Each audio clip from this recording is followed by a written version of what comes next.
be working on this M2 truck with the Cummins engine, and it doesn't start. So I'm gonna kind of go over to you what we would do.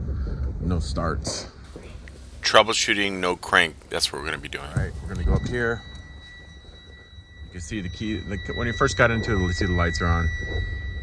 We're gonna go to. This is low air. I don't hear nothing. First, we're gonna check the voltage, so we'll go do that. First, you can hear the key. Nothing. Wait, nothing. Just make sure everything's loose, because you never know who got into it. Maybe they touched something. Make sure all the battery cables are good. All right, guys. Now we're gonna check the batteries. We got 0 voltage. So we're gonna touch it. Let's see what we got. We're good. Good voltage because the lights are on in the cab. If I shut the door, it'd probably go down a little bit. So I think the battery's in pretty good shape. So now let's go to the starter. All right, guys, this is how we worked it. Some of you, I don't really might know, but I got my meter here hooked here. My voltmeter, it's set to volts, 20 volts, and you got the ground going to the block, and the power lead, the red lead, is going to, this is called the bulkhead module. So you can see they're labeled, that plug is a B4, and I don't know what color that wire is, but when you push the starter, this one right here. Yeah, guys, this is the starter relay output, and I marked it there. It's bulkhead. That plug B4 pin B. It's the starter outlet, starter relay output, and yeah, let's get in the cab and I'll explain that more to you inside the cab. The bulkhead comes through here, and it plugs in over here too. So bolts and comes through the cab. All right, guys, we're gonna be moving this panel. If you wanted to go inside, I'm kind of giving you an idea what it would look like. You move this panel, with the bulkhead inside, and this is the bulkhead removed out. And you can see I said outside of hood would be the 4, and the inside where the little plate is would be the inside, where that B, where those blue plugs are in the white.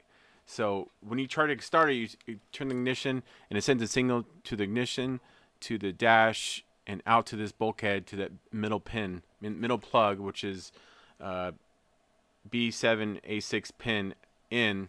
And then the one we're going to test is going to be, the outside one is going to be the B4, the one I showed you, pin B, starter relay.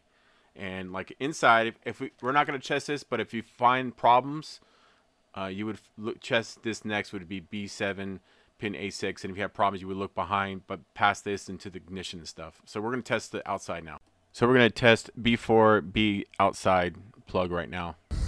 And so when you turn the ignition on, it sends a signal from the ignition in the cab to the bulkhead module, into the bulkhead module, and out of this plug B4. I can't remember what pin this number. I'll put up in the listing up on top. It's 1, 2, 3, 1, 2 right here.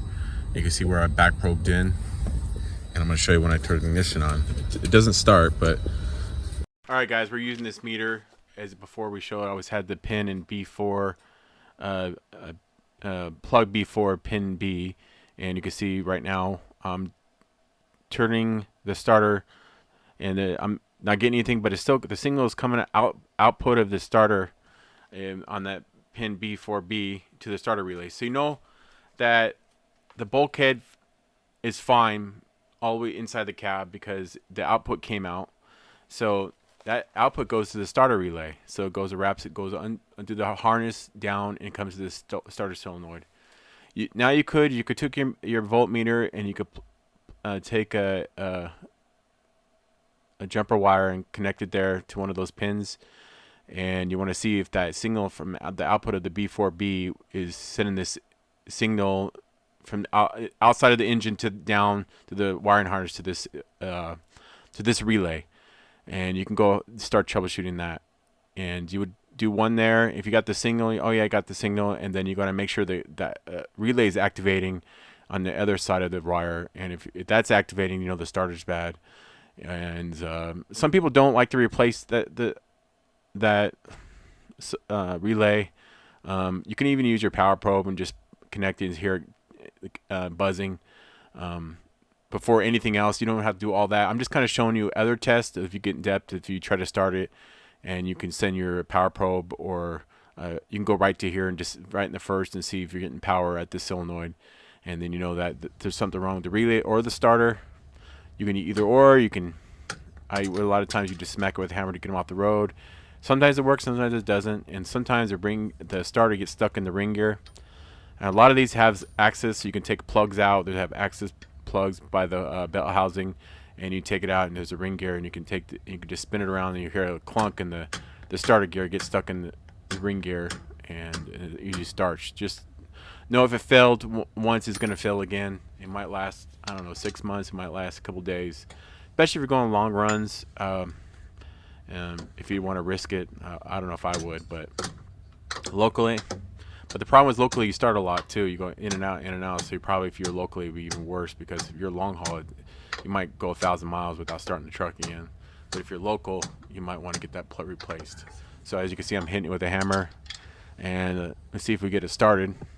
And yeah, you can see I had my jumper wire because I didn't get that on video. The last one we're trying to show you how to test it, but that's fine. So we're gonna go in here and start it. It should start up now. I just kind of give you guys a basic checks, how to check the starting system on a Freightliner M2. This has a Cummins in it, and if you had the Detroit version, it's kind of the same. They still have a bulkhead, it's still the same thing, just the starter's maybe in a different location. And yeah, guys, I really do appreciate you watching. Please like and subscribe at Big Rig Fix, and I hope you enjoyed. I hope this helped out, and goodbye.